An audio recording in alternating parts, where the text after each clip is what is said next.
Bismillah ar-Rahman ar-Rahim. Major General Amir Nadeem Saab, Chairman SUPARCO. Major General Rehan Abdul Baqi Saab, Vice Chancellor, Institute of Space Technology. International speakers, distinguished guests, ladies and gentlemen. Greetings to you and all those who have come from abroad. Thank you very much, because after COVID, the whole world is a little slow in again meeting personally with people and exchanging ideas.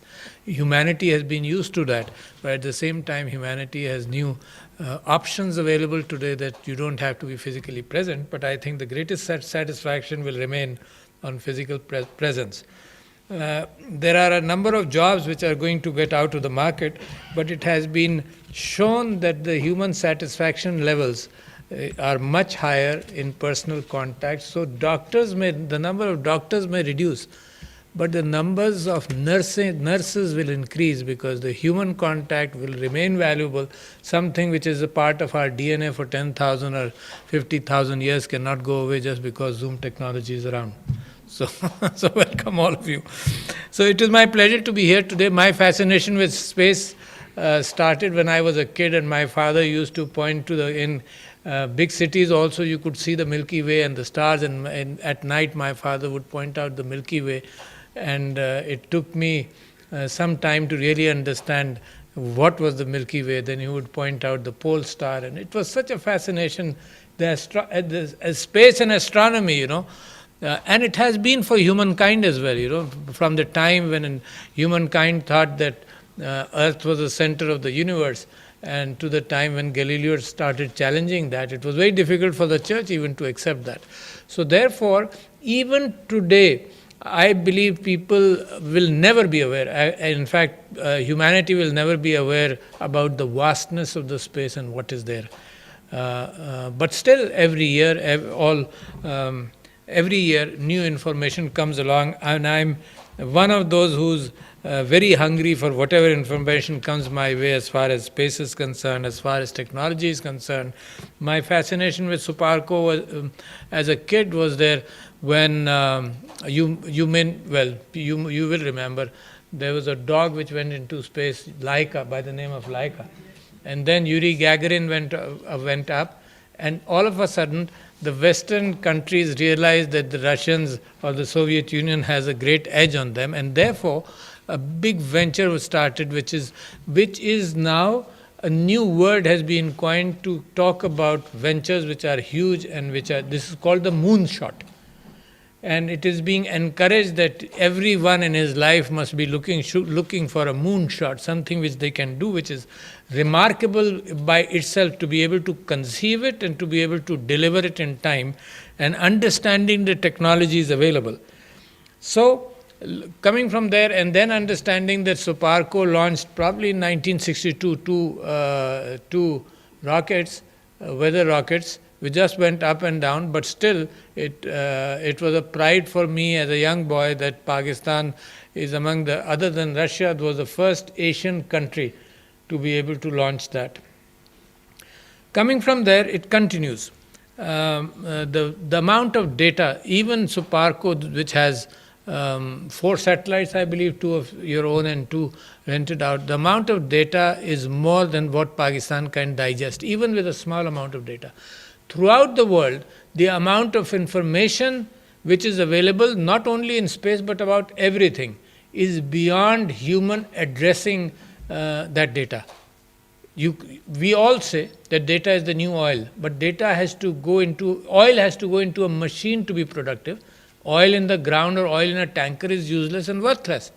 So this data which humankind is accumulating, there are billions and almost trillions of sensors of different kind, CCTV, you name it, there are sensors everywhere. But data cannot be analyzed is as much as that. Millions of people are needed to be able to analyze that data today. And the world is changing. What the human eye and the human mind used to do was recognize patterns. For example, a radiologist looking at an X-ray had a lifelong experience and knowledge from before to show him the patterns of, for example, a kidney stone, or show him the patterns of the way the heart functions, or so different patterns. And in their lifetime, they would probably look at 100,000 X-ray films. But today, pattern recognition is the biggest breakthrough as far as artificial intelligence is concerned. So therefore, our ability now to push this data to some kind of pattern recognition is translation of that data. First, acquire that data where satellites and everything comes around, and then to be able to digest that data. So, there was a time when I was very worried about the fact that Pakistan has been given not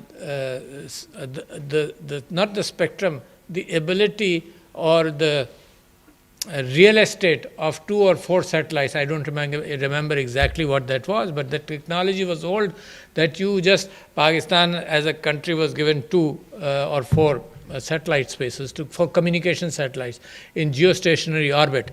But now the number of satellites going up in space are tremendous. Only in May, Falcon X, I believe, launched 60 satellites in low Earth orbit. Low Earth orbit means probably about 300 to 600 kilometers. And communication, the way communication is increasing, the amount of bandwidth you need every individual to be able to access is huge. So, and why in low Earth orbit? It was knowledge for me. It is not knowledge for you, because the ability for the satellites on the horizon to be able to be low to Earth, and every person should have 4 or 5 satellites to be visible, to be able to communicate better and to be able to exchange data. So the number of satellites, 60, I think this SpaceX Falcon rocket launched 60 satellites in one go. That matched Iridium, which had launched 70 satellites in multiple goes. And the number of satellites believed to be, and they're asking to be able to launch 24,000 satellites or something, and the number of satellites in the near future, by 2030, is expected to go up by 100,000. That's a huge number. So therefore, I would worry, where am I in that whole spectrum? And where am I? My worry is given over to SUPARCO and to take over my worries and work on that Pakistan should figure in this huge expansion, which maybe it is said that it is a $350 billion industry right now, and by 2040 it may be $1 trillion.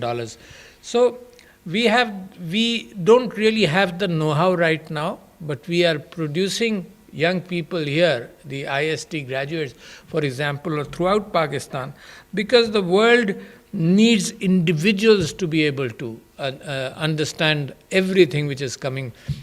Your ability to launch satellites, that's important. Your ability to make satellites, that's important. Your ability then to get data, and your ability to analyze that data for the good of the country and for peace. Space is also being weaponized, and that's dangerous. But that is in human nature. It is surprising. I have no hope. I have little hope, in fact. And I hope when I speak to you, you are the people, the scientists who always talk about hope. Despite the fact that the people who helped manufacture the atom bomb, almost that entire group was worried about the devastation the nuclear bombs can create. So scientists develop instruments, but at the same time the use of that instruments, whether it is gunpowder or any instrument, the ability to harm humans is huge. You see, the new drone technology, for example, I was reading a book by Ryan, which is called I, Warbot. This was published this year, and I am fascinated by the fact that individualized distance killing is going to have a paradigm shift in the ability to stay away and just press buttons and kill. And Isaac Asimov published in his novel 3 things which a robot should not do, 3 principles. And one was, don't kill. The second was, if anything happens, you destroy yourself rather than kill. But today, the same three principles are being changed to justify robot technology. Individual robots, thousands, millions of them, so becoming wingmen of the F-16, for example. Some robots doing surveys, robots giving information, robots destroying themselves to try and preserve the piloted aircraft. So the change which is being proposed is that you can kill, but you can't kill our people. You can kill other people. The phobia which mankind develops against other countries, there is remarkable ingenuity in those phobias, because the war machine is a part of our DNA. Whether it's a sword, whether it's a horse, whether it's cavalry, whether it's guns, but it's part of our DNA to fight. I think it's inbuilt. So therefore, all our ventures or efforts for peace are always challenged. New enemies take shape. It's like a kaleidoscope. Kaleidoscope was a toy when we were young, and every time you turned it, the configuration of the few colored glasses would change. It's a kaleidoscope. And I am surprised that humanity never learns. I am surprised the entire last century is a verdict on the fact that humanity doesn't learn from its mistakes. Every generation learns anew. It learns after destruction again and again. No generation has learnt yet to live in peace. So therefore humanity is under danger. Well, I am fond of talking like this, so I would digress. But coming back to space technology, I'm worried about hypersonic weapons. I am worried about the fact that satellites have been tested to destroy satellites. I am worried about the fact that there was a 20-minute gap between the superpowers of yesterday, between a launch of an ICBM and the impact of an ICBM. And humanity has failed even in that era of the Cold War. It came very close during the Cuban Missile Crisis. And some of you may not be aware, and I've made a statement before, that actually during that crisis, there was a physicist who was talking about the fact that the best way to develop a shield to protect the world or to protect a country was, either it was Christopherson or somebody, and his theory was that you blast an atomic weapon in space, and the ionization and that radiation will protect entry of further missiles coming in. And I was shocked and surprised to learn, as documents are being released, that to test this during the Cuban crisis, imagine, we didn't know that. I didn't know that, at least. 2 weapons were exploded over Antarctica. 2 weapons, nuclear weapons, was exploded in space over Antarctica, and 2 over Siberia. And humankind has come very close. This is the 20-minute fact with a hypersonic missile probably reduces to about 8 minutes. That scares me. The ability for humanity to make a judgment. Accidents can happen. Accidents came very close. A Russian nuclear submarine off the Cuban coast got misinformation that rockets have been launched, and only because the captain didn't believe his instruments, though his vice captain, commander, kept on telling him that the protocol says you must fire, and he did not fire. So we came as close to that. Even then, humankind doesn't learn. So that is something for you to think, those of you who are the smart engineers of this world. Whenever you produce a weapon, keep in mind the ultimate onus will come back to you. You folks did it. So talking about this, I am very impressed by the fact that IST has programs in aerospace, avionics, electrical and mechanical engineering, material science. All these things come together. All human construction in the history of the world has happened as materials have progressed. You see from the domed arch, because the arch was supportive of whatever materials, to the ability when steel came around that you didn't need domed architecture or arches to support building, then you went up and up. So applied sciences, remote sensing, of course, is very important. Pattern recognitions, and since when last time I came to SUPARCO, and with your permission, ladies and gentlemen, I'll digress to Urdu, because sometimes my speeches go out and most of Pakistanis will not be able to understand English. They understand Urdu better.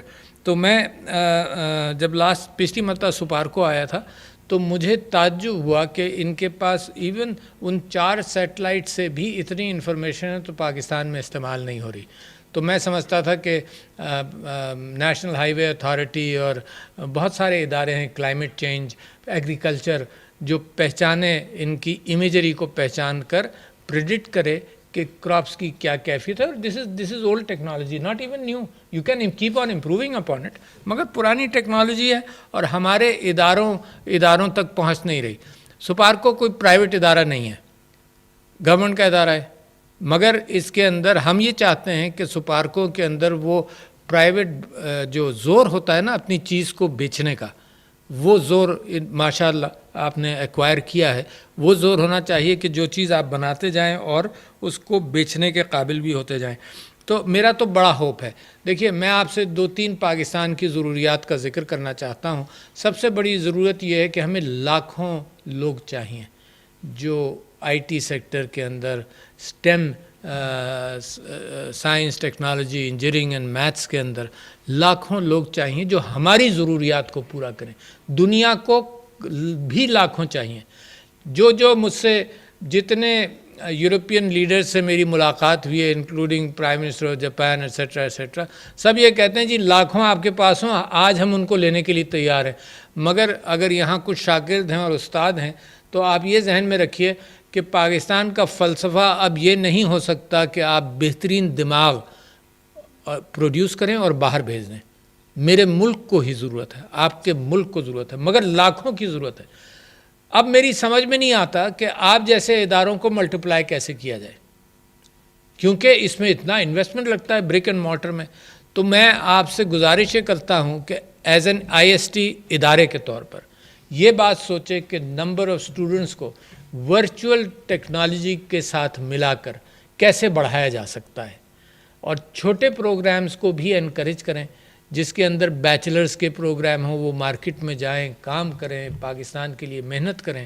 ضروری نہیں ہے کہ ہمیں ضرورت ہے P H Ds کی بھی، ظاہر ہے ہمیں ماسٹرز کی بھی ضرورت ہے، مگر ہمیں زیادہ پروڈکٹیوٹی چاہیے اس وقت معاشرے میں، ان ہر سیکٹر میں چاہیے، چاہے وہ سائبر سیکیورٹی کیوں نہ ہو، کیونکہ زمانہ جو ہے وہ ان ہتھیاروں سے بدل کر آئی ٹی سیکٹر بیسڈ ہتھیار، جس کے اندر سائبر اٹیکس ہمارے ملک پر، ہم پر روزانہ ہو رہے ہیں، ہزاروں ہو رہے ہیں.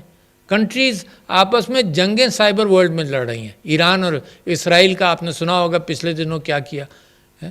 تو آپس میں جنگیں سائبر پر ہیں، اور آپ نے تو کچھ دیکھا ہی نہیں ہے ابھی سائبر ورلڈ کے اندر. جب ہوگا اور ہمارے اوپر اگر فوکس کیا کسی نے، اس کے لیے ہمیں تیار رہنا چاہیے. کیوں میں کہہ رہا ہوں آپ نے دیکھا نہیں؟ کیونکہ امریکہ کے انتخابات کے اندر روس پر الزام لگایا گیا کہ روس نے ان کے انتخابات کو ماڈیفائی کرنے کی کوشش کی. اچھا، یہ ووٹنگ سسٹم میں ماڈیفیکیشن نہیں، یہ ذہنوں کی مینیپولیشن والا ماڈیفیکیشن ہے. کیونکہ پیٹرن ریکگنیشن ایک نئی دنیا ہے.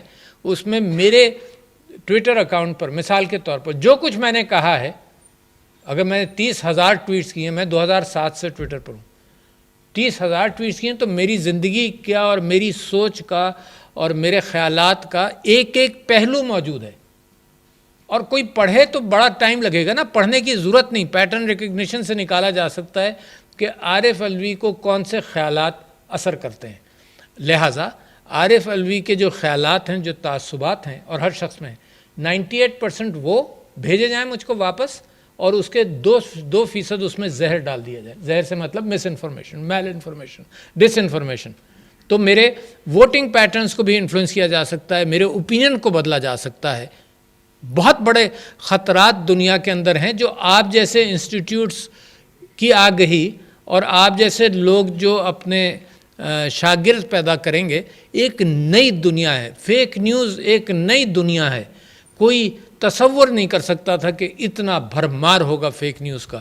کہ الیکشنز کے اندر، ایک پڑوس کے ملک کے اندر الیکشنز کے اندر پتہ یہ چلا کہ 70% جو واٹس ایپ کے اندر خبریں ڈسٹریبیوٹ ہوئیں وہ فیک نیوز تھا.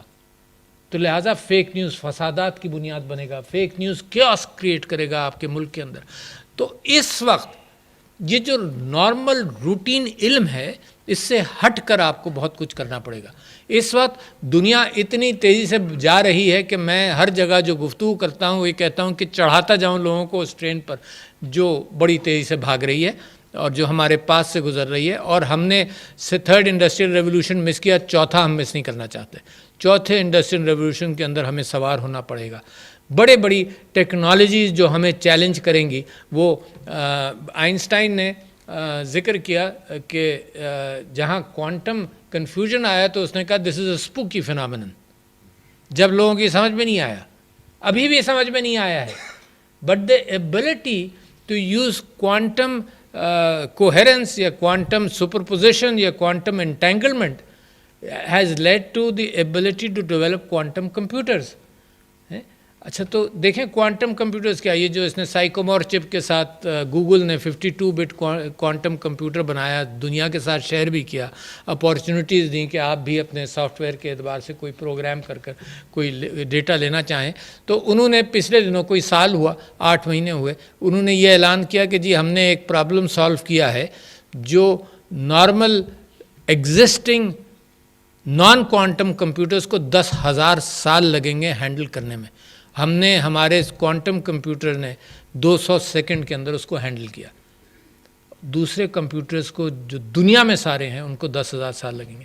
اچھا اس کو پھر چیلنج کیا IBM نے، نہیں جی ہمارا 10 دن لگیں گے. تو 10 دن میں اور 200 سیکنڈ میں بھی بہت بڑا فرق ہے. اور اب اگر آپ یہ دیکھیں 52 بٹ کا کوانٹم کمپیوٹر ہے تو ایک بٹ بھی اس میں اگر اضافہ ہو تو وہ جیومیٹرک پروگریشن نہیں ہے، وہ ایکسپونینشیل ہے کہ وہ ڈبل ہوگا. تو 52 سے 54 وہ ڈبل ٹوائس. تو IBM has launched a new computer recently, quantum computer with 126 bits. تو میں آپ سے کہتا ہوں کوئی کوڈل ٹیکنالوجی، کوئی کوڈ زندہ نہیں رہے گا آفٹر کوانٹم کمپیوٹرز کی سب سے بڑی ایپلیکیشن ہوگی کہ وہ کوڈز بریک کر سکے. تو there will be no code which will be safe. تو دنیا is going in a very different direction. اور لہٰذا میری امید یہ ہے اور میری خواہش یہ ہے کہ میرے پاکستان بھی اسی طرح سے اس کے اندر پروگریس کرے. اور مجھے پھر امید کہاں ہے، ہمارے اپنے ایکسلنٹ انسٹیٹیوشنز کے ساتھ امید ہے جو IST کمز ان اور ہیومن ایکسچینج آف تھاٹس. مگر آپ یہ دیکھیں، آپ میں سے کچھ لوگ ہیں جن کے میری طرح سے بال سفید ہو رہے ہیں.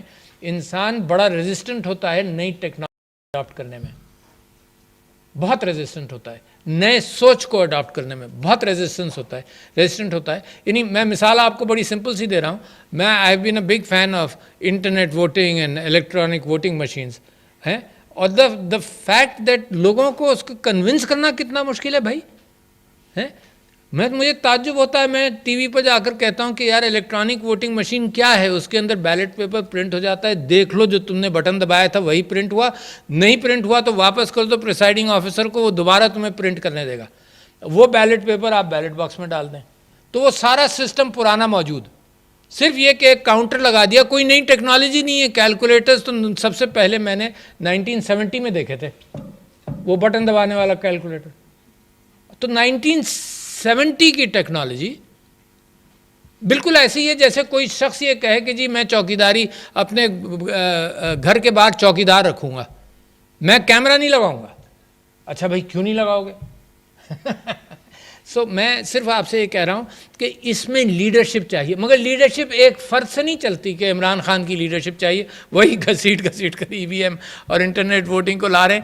مگر میں کہہ رہا ہوں کہ لیڈرشپ چاہیے ہوتی ہے اوپینین میکرز کی، آپ جیسے لوگوں کی لیڈرشپ ہر چیز میں، ناٹ اونلی دس، ہر چیز میں لیڈرشپ چاہیے ہوتی ہے. اخبار والوں کی لیڈرشپ چاہیے ہوتی ہے، کالمنسٹ کی، کیونکہ لوگ کسی لیول پر کسی کو ٹرسٹ کرتے ہیں، کوئی کسی کو ٹرسٹ کرتا ہے.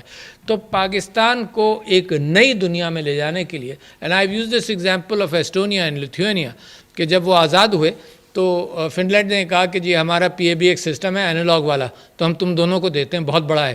تو لیتھوینیا نے لے لیا، ایسٹونیا نے کہا نہیں جی ہم ڈیجیٹل پر جائیں گے. And you can see the difference کہ ایک کنٹری کی لیڈرشپ اور قیادت نے ایسٹونیا کا جو فٹ پرنٹ ہے آئی ٹی کے اندر، وہ اس کی ملک اور پاپولیشن سے کہیں زیادہ ہے. اور ہم 5ویں بڑی قوت ہیں دنیا کی افرادی، اور پھر ہمارا فٹ پرنٹ دنیا کے اندر چھوٹا ہے. تو لہٰذا ہم یہ چاہتے ہیں کہ یہ ایک جنریشن سے زیادہ لمبا کام نہ ہو. ٹائم نہیں ہے جس طرح سے یہ تیزی سے جا رہا ہے. تو میں آپ سے کہہ رہا تھا کہ جن کے مجھ جیسے وقت گزر گیا، تو ٹیکنالوجی کو جلدی ایکسیپٹ کریں. روزانہ اب جو میری سبسیکوینٹ جنریشن ہے، میرے گرینڈ چلڈرن جو ہیں، وہ ٹیکنالوجی کو روزانہ بدلتے دیکھتے ہیں اور ریکگنائز کرتے ہیں، اور روٹین ہے ان کی زندگی کا. میرے اور آپ کے لیے ایک نیا فون بڑی چیز ہوتی تھی کہ یہاں سے ہم یہاں پہنچ گئے. وہ ان کی زندگی کا ایکسپیکٹڈ روٹین ہے کہ things will change tomorrow. So that is the world جس کے لیے جناب آئی ایم سوری کہ میں نے زیادہ ٹائم لیا، مگر I am so fascinated by science. اور میں سمجھتا ہوں کہ آپ کائنات کے اعتبار سے دیکھیں، جو اوپر کائنات دیکھیں، نیچے کوانٹم فزکس میں دیکھیں، تو آپ کو تعجب ہوگا کہ انسان کے بس میں یہ چیزیں آنے والی نہیں ہیں، اور ہم اپنے اوپر تعجب ہی کرتے رہیں گے. اور ساتھ ساتھ جو سب سے خراب کیفیت ہے وہ یہ کہ صرف یہی نہیں کہ اس کو انجوائے کرتے رہیں اور خوش ہوتے رہیں کہ کیا ٹیکنالوجی ہے. اور میں آپ سے واقعی یہ کہہ رہا ہوں کہ لوگ مجھے غلط فہمی ہے لوگوں کو کہ میں پڑھتا زیادہ ہوں تو مجھے کتابیں دے دیتے ہیں. اچھا، اب میں نے زندگی میں کبھی مجھے احساس نہیں ہوا کہ زندگی چھوٹی ہے. اب مجھے احساس ہونے لگا ہے کہ اتنی کتابیں ہیں اتنا علم دنیا کے اندر ہے کہ واقعی زندگی بڑی چھوٹی ہے. یہ علم کا انفینیٹیسمل پارٹ بھی آپ تک نہیں پہنچے گا، مگر جتنا پہنچے گا اس کے ساتھ محبت، اخوت، دوستی، یہ ایک نئی کولڈ وار شروع ہو گئی ہے. And that dish appoints me. So ladies and gentleman, I have left a lot of things on your for your mind to deliberate upon. بہت شکریہ. السلام علیکم.